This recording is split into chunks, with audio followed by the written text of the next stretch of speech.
everyone. Welcome to our third session of the day, IDP Reimagined, how IDP solutions are addressing the limitations of first-generation IDP.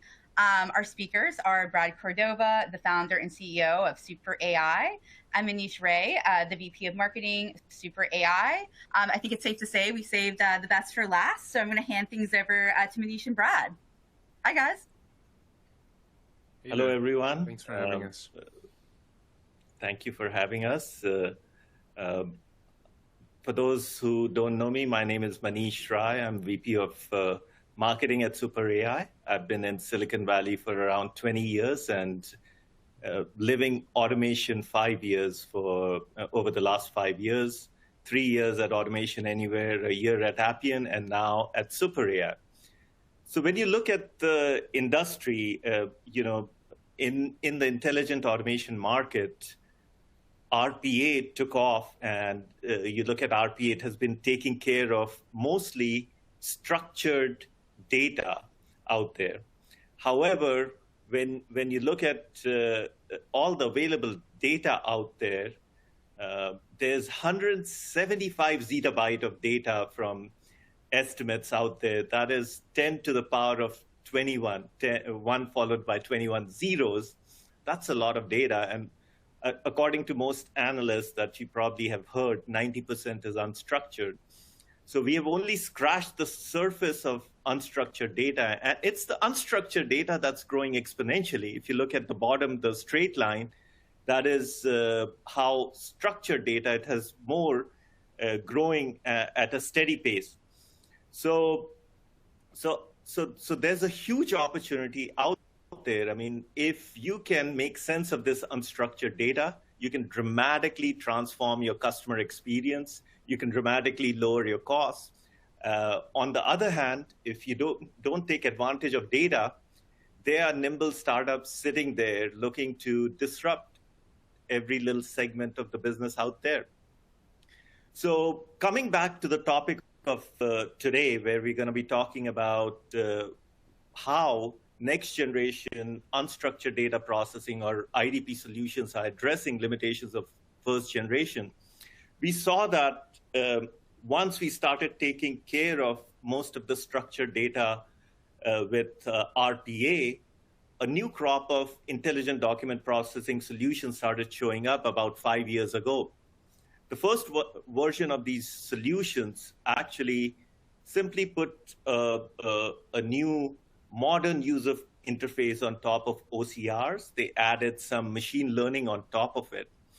And you found that they became simpler to use for structured forms and somewhat semi-structured documents as well.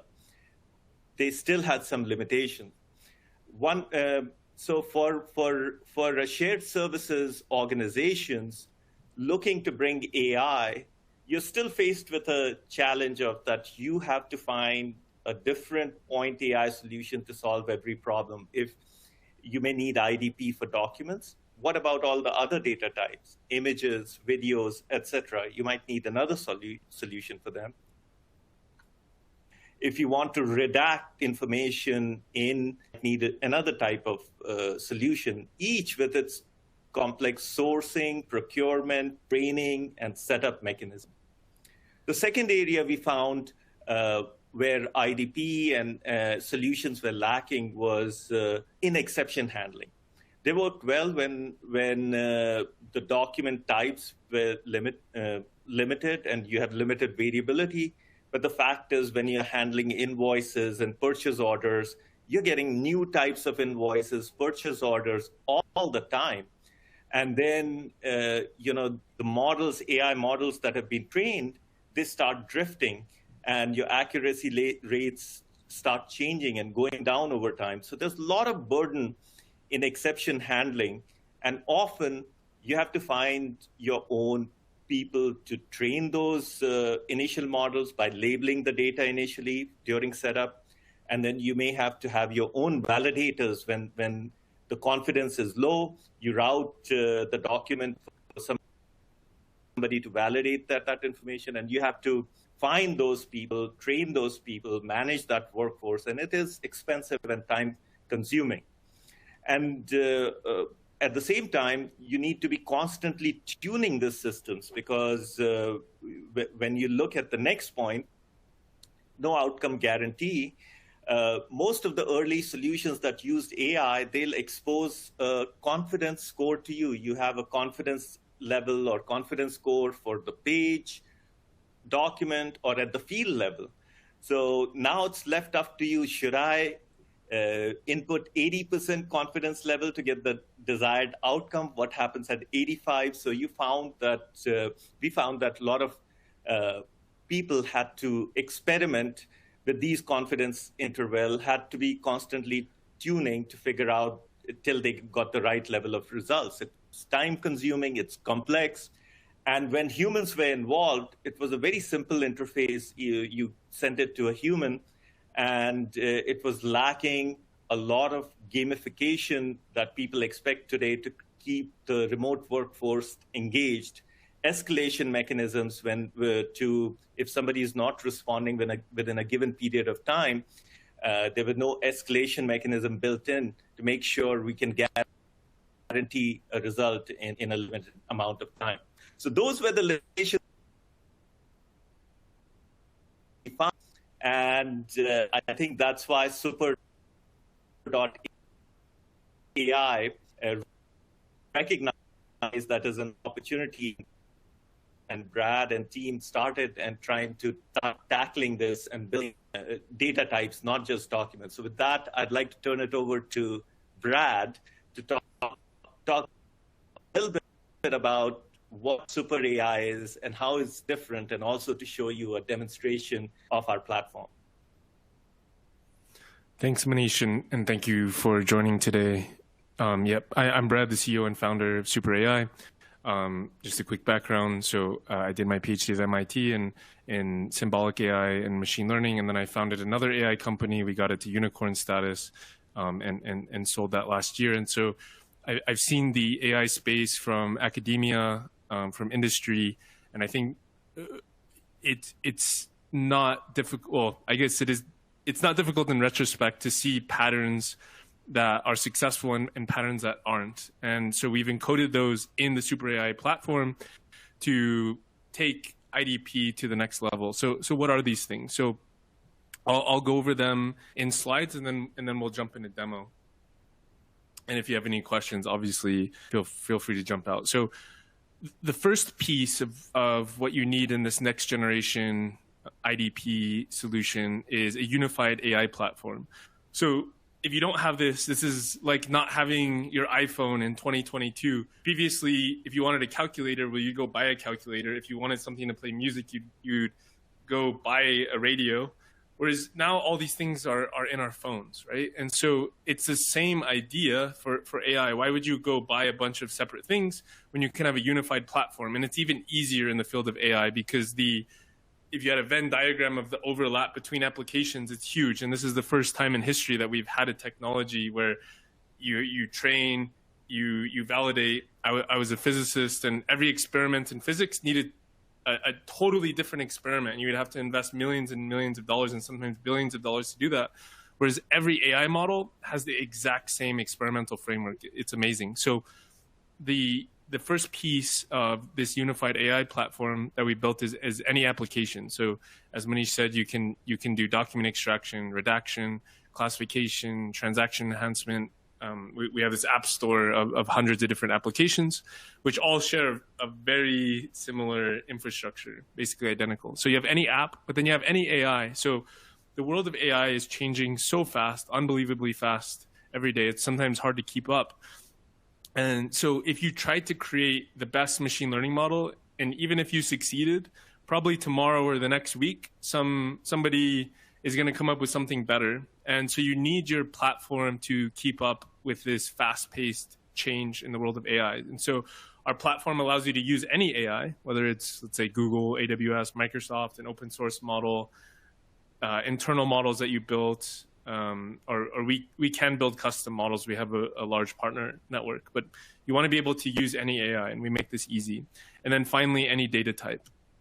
So whether it's document, images, emails, audio, video, satellite, and more. So you want to have a platform where you can have any app, any AI, and any data type. The second piece is what we call touchless automation. And the first piece of that is there's a lot of machine learning models out there. And there's a lot of data out there. And so what you want to do is you want to start with pre-trained AI to start with a high level of automation. So for example, if you look at signatures, it doesn't matter what kind of document it is. If it's an invoice or a bill of lading, a signature is a signature is a signature. And so we've trained these signature detectors over hundreds of millions of different documents. And regardless of where the signature is located, on what type of document it is, you start with a high level of automation for signatures. And this is just one of many fields. So you start with the pre-trained AI, but then again, every document is different. Maybe the signature is on the bottom left on this document. Maybe it's on the bottom right on a different document.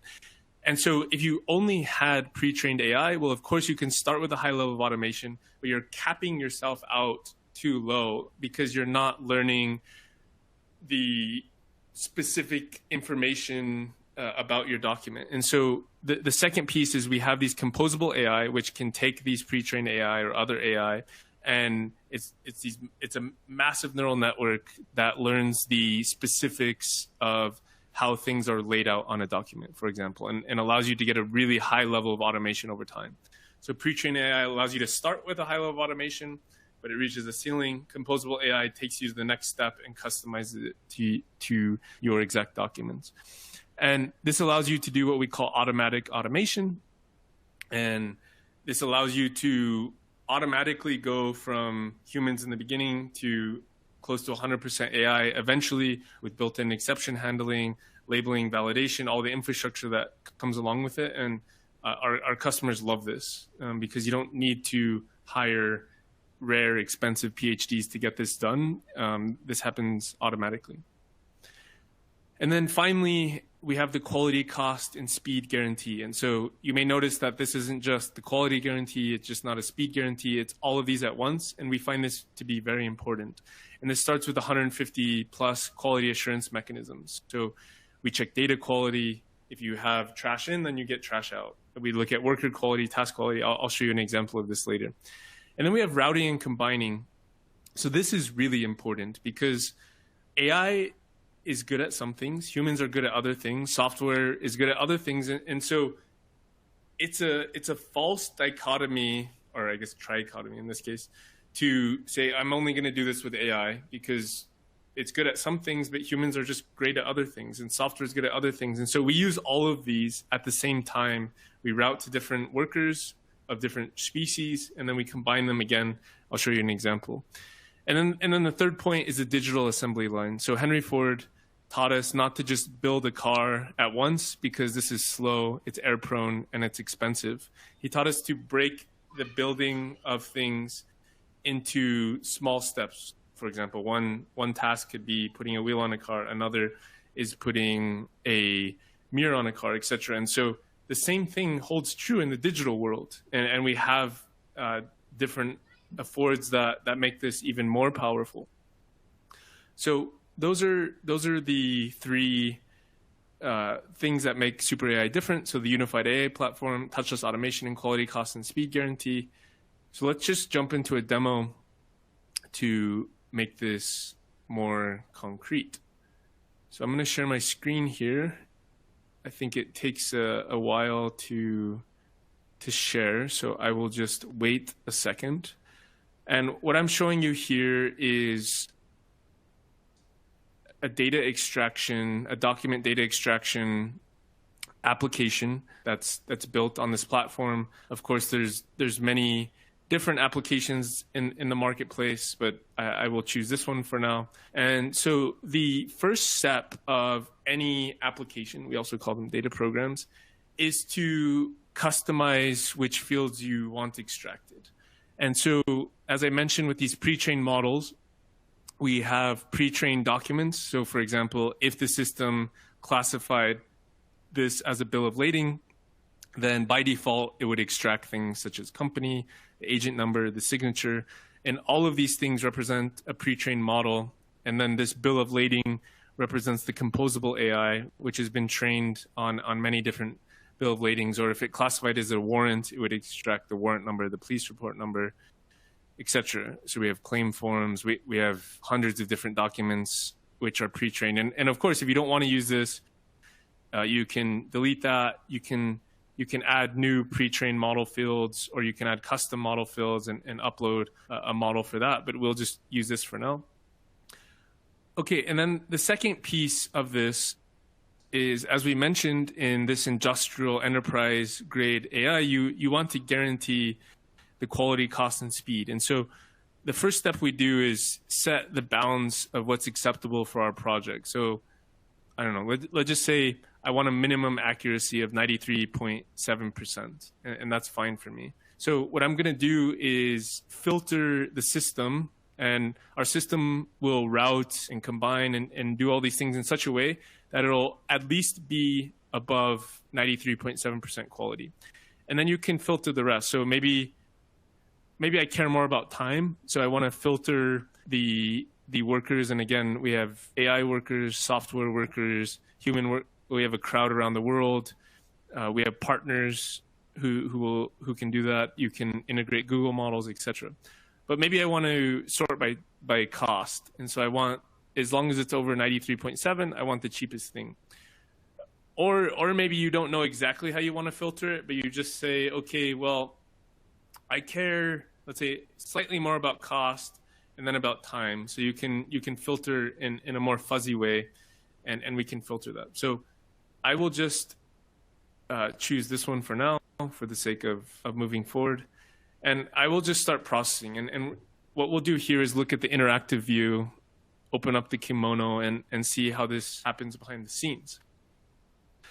So the first step is you pull data from your database, whether it's an RPA system, an on-prem database, a cloud database, and it inputs it into this digital assembly line. And then, as we mentioned, we decompose this complex task into simpler tasks. So in this case, it'll first classify the document, and it'll classify each page, because sometimes you'll have a 100-page document with many different types of subdocuments. And then you run a detection algorithm that detects each of those fields that were identified in the onboarding, and then you transcribes it, and then you do fuzzy matching, which is fuzzy matching just means, let's say you have two dates, which date is the birth date, which date's the expiration date, and you want a fuzzy matching algorithm to help you do that. So now we start executing this workflow, and we start with the classification task. And so this router, which is a reinforcement learning algorithm, decides based on the quality, cost, and speed you chose, how is it going to route the workers? And so in this case, it looks like it routed to 2 AI and 1 software function. It determined that was enough to get to the 93% accuracy. I'm just going to switch the output view here so we can see what they do, but I'll go to the next step. And so now we're waiting for the workers to work on this task. And so it looked like the COA TNet said bankbook, the vision transformer. Okay, it looks like they all said bankbook, but they don't all need to agree. And sometimes it could route to even dozens of different workers, and they may not all agree, which is why we have this combiner. This combiner is a generative model, and what it does is it takes the output of all the workers, and it looks at how trustworthy they are. So for example, maybe an expert human you want to trust more, and so you want to assign a higher weight in this generative model, but it outputs a single output. And at this stage, the output is really, really high quality. And of course, in this case, it was bankbook, which is not surprising, but sometimes it is surprising. Okay, and we mentioned earlier that we want to actually guarantee the quality, cost, and speed. And so we run these 150 plus different quality assurance algorithms. So we look at, for example, the data. Was the data high quality enough? And if it wasn't, this would be an X. Or we have an anomaly detector. So if someone answered too quickly or too slowly, it doesn't mean they're incorrect. Well, it means there's an anomaly. Or sometimes we have a consistency score. We'll send the same task. We'll just permute the outputs, because sometimes if you have a human in there, they'll get into this autopilot mode where they're just clicking. And so we want to avoid many things like this. In this case, none of the QA checks failed. And then we go to training the AI on this classification task. So what we do, this is the composable AI I mentioned. So we take this really high quality output, we train an AI model so that eventually it's 100% AI. And as you saw this happen automatically, I'm just going to hit the play button here and let it run. But now we do the exact same thing on the detection task, where certain workers, and as you saw here, I'm just going to go back a step. This was a slightly more complex task, and this is a really old document. And so it decided that we will route to one AI, but it routed in 2 humans, and they all handled separate things because maybe they in the past were better at detecting signatures or stamps. And so this is this assembly line idea where you decompose the task into small pieces, but now we combined the work together. We do QA, and now move to the transcription task where everything now gets transcribed. That's complete. Again, you combine it, run QA, you train it, and then you do fuzzy matching. I will just pause it, and we can look at the metrics here. And so this is the automatic automation I was talking about. So in the beginning, the system estimated that only 13.7% will be handled by AI and software bots. But even after just a few iterations, it's already 41% automated. And you can see that the cost and time because of that is automatically decreasing. And even the quality is increasing because it gets better at routing and combining. And so this is the power of automatic automation. So I will pause there. And of course, this is just one of many applications. You can try these out. You can sign up for a free 7-day trial.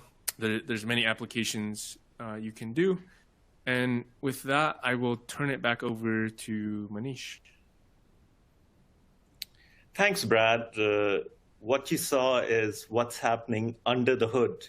But at the end of the day, if you're running a COE or a shared services center, what you get is an AI application in days where simply there's an input, which could be a file or a document you upload or an image you upload, and you get an output in structured format. So our platform becomes a step in your RPA or low-code platform to where it takes any kind of unstructured data and gives you in structured format so you can achieve end-to-end automation. And when you look at use cases, clearly the top priority of many of the shared services and GBS organizations today is documents. They're finding that the first generation IDP promised a lot, and sometimes they're not able to handle all the different types of documents at volume as well as they hope they should. In that case, I hope you will consider us as a solution for invoices, POs, bill of lading. We have many customers who are using us now for those type of documents.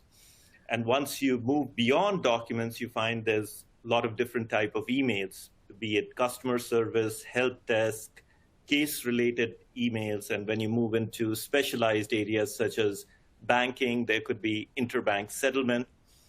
There are images as part of KYC. You might have ID images as part of video surveillance. You might have to recognize nameplates.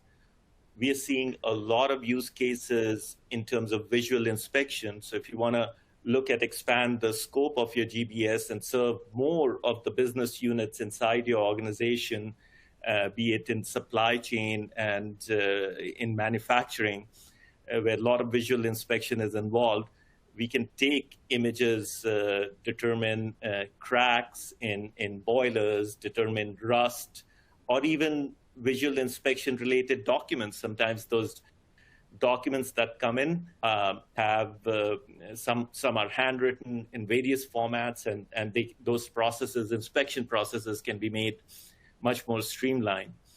We have video use cases coming to us, be it finding defects in jewelry to finding other kinds of defects in products through video images. And we can take and label one frame inside a video and very easily take 30-second or longer videos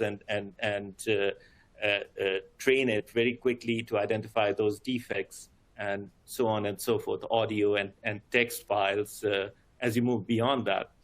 So you saw the power of the platform in what Brad presented. Basically, you're looking here as one of the most hardest type of invoices on the left-hand side. There's an image. We picked that up. I think it's Canadian transportation invoice used over there. It has logos, it has handwritten notes, it has tables. And what our platform, what Brad showed you is you pick the quality, cost, and speed trade-off, and we break it down into smaller tasks such as, hey, detect the signature, determine the logo, the address, and table, and so forth. So we'll use a different AI that's specialized for different section of this document. And based on your quality, cost, or speed, we'll pick the best worker. If you want cost to be low, maybe AI is the best at keeping the cost low. But if you want 99.9% quality guarantee, we may need to route it to 3 humans and for them to agree on the output to give you that 99.9% guarantee. We'll make that determination automatically, combine all that output, and give you a single structured format output out there. Here's an example of our pre-built application for redaction. We can redact images, documents, and videos, for example, blurring faces, license plate numbers, brands, in documents, taking out national ID numbers, social security numbers, credit card numbers, names, and addresses. We have ability to kind of anonymize those as well. And here's an example of a visual inspection use case, in this case, detecting corrosion. But we have many, many different use cases for visual inspection. It could be determining cracks. It could be a video file instead of image, and drone footage where you might be needing it. And our platform is capable of addressing all those use cases. So with that, I'll hand it back to Brad to summarize our differentiator.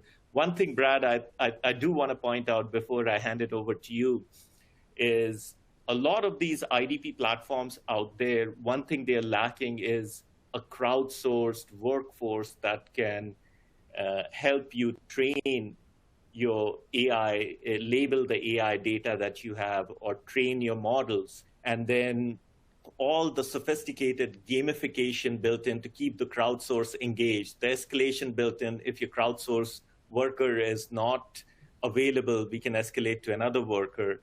A quality mechanism to determine the quality of those workers. We have a lot of sophistication built in. So to give you peace of mind so that you can rely, rather than having to source all the people to set up the system and do ongoing exception handling, we can provide that workforce for you in a crowdsourced manner, which is cost effective, and all the quality control mechanisms to sort of guarantee the outcome you desire. So over to you, Brad. Yeah, thanks, Manish. And so Manish started with going over the history of using structured data, and then the first versions were just a UI over OCR. And so we kind of fault those, but we also learned a lot from them, right? They were just an older technology. And so sometimes I hate putting those down, because those are the necessary stepping stones to get us here. And yes, while this is the next evolution, and it just makes this whole process much easier and cheaper and faster and higher quality, I really respect those other platforms for getting us to be able to do this stuff. And yes, while this does have an amazing amount of features that you saw here, this is definitely the next. I hate selling it because there's already so much hype in the AI space, and everyone's saying they do everything. And so what we love to do is just you try it, and you see there's all this stuff of unified AI platform, touchless automation, but in the end of the day, it just needs to make your life easier. Not everyone cares about this. They want to go home to their family and not have to think about this stuff. And I think that's really our goal here, is to allow humans to be more human, save them money and time. And that's really what we're doing here. And instead of hearing yet another sales pitch or whatever, you just try it. Our customers are really happy with what we do. We love to save them a lot of time. We love to deliver high quality results, and we absolutely love to save people money. And Manish and I are here pitching this, but it's really the hardworking people in the offices that make this possible. And this really came together because we were able to hire the best people, founders of some of the people on the original team of Google AI. We hired two of the people who built the deep learning platform at Microsoft. Our chief product officer was a top head of product at AWS. Our principal engineer built the deep learning infrastructure at SAP. And so we're here talking, but it was this confluence of ideas that allowed us to build this platform. And so we're really grateful for that. And we're really grateful for you listening to this today. And we wish you the best in your automation process. And if that's SuperAI or anything else, good luck. And if there's any questions, we can jump into those. Thanks, guys. So we are out of time today. So yes, if you can type in your question really quickly, obviously Brad and Manish would be happy to answer it right now. Or if you look to the right of your screen, you can also see that Brad and Manish have provided their LinkedIn information. So guys, I mean, I'm sure, whether you have questions now or 6 months from now, connect with Manish and Brad. They'd be more than happy to help you. But otherwise, thank you so much for attending our event these past 2 days. We loved having you. I'm Elizabeth Mixon, the editor-in-chief of the Intelligent Automation Network. If you have any feedback, questions, anything like that, just write back to your registration email and we'd be happy to answer them. But otherwise, thanks everyone and enjoy your day. Thanks, Manish and Brad. Bye. Thank you, Elizabeth. Thank you, everyone.